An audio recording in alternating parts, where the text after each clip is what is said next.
सरदार वल्लभ भाई पटेल संविधान लागू होने के बाद भी देश के उप प्रधानमंत्री के तौर पर थे।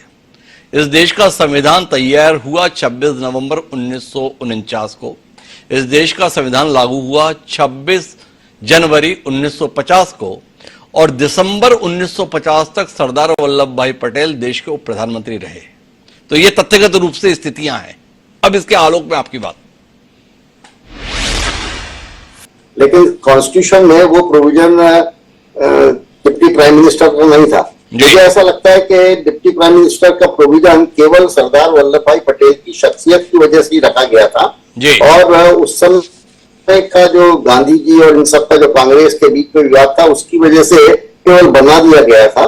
लेकिन किसी भी कैबिनेट का जो मुखिया उसमें पावर शेयरिंग से शायद वैसी सहमति या वैसा कोऑर्डिनेशन नहीं चलेगा, इसलिए ये प्रोविजन एक का ही रखा है।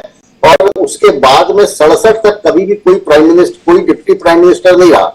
सरदार पटेल के पश्चात 1967 जबकि ये संयुक्त सरकारें बनना आरंभ नहीं हुई, एक पार्टी को बहुमत नहीं हुआ, तब तक फिर केवल एक ही रहा। लेकिन ये केवल एक अपीजमेंट की नीति, पॉलिटिकल पार्टीज के अपीजमेंट की नीति के अंतर्गत जब कई दलों की सरकारें बनी तो एक को डिप्टी प्राइम मिनिस्टर बना दिया या डिप्टी चीफ मिनिस्टर बना दिया जाए ताकि उनका ईगो केवल सेटिस्फाई करने के लिए।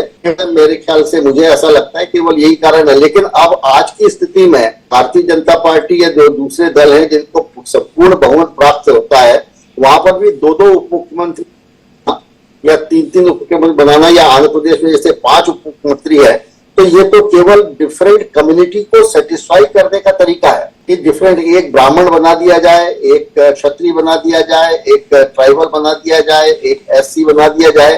तो ये केवल पॉलिटिकल पार्टी की सोच है। लेकिन मुझे ऐसा नहीं लगता कि ये बनाए जाने से कोई किसी प्रकार का इम्पैक्ट इन कम्युनिटीज में, इन समुदाय में इसका कोई असर होता होगा। मैं ऐसा नहीं मानता हूँ व्यक्तिगत तौर पर, क्योंकि जिसको भी बनाया जाता है उसका कोई बहुत अधिक प्रभाव में, अभी वर्तमान उदाहरण यदि देखें तो जो भी डिप्टी चीफ है उनकी कोई बहुत अधिक फॉलोइंग है। मैंने अनुभव नहीं किया कि जनता के बीच में बहुत अधिक फॉलोइंग है, उनकी कम्युनिटी बहुत अधिक फॉलोइंग हो।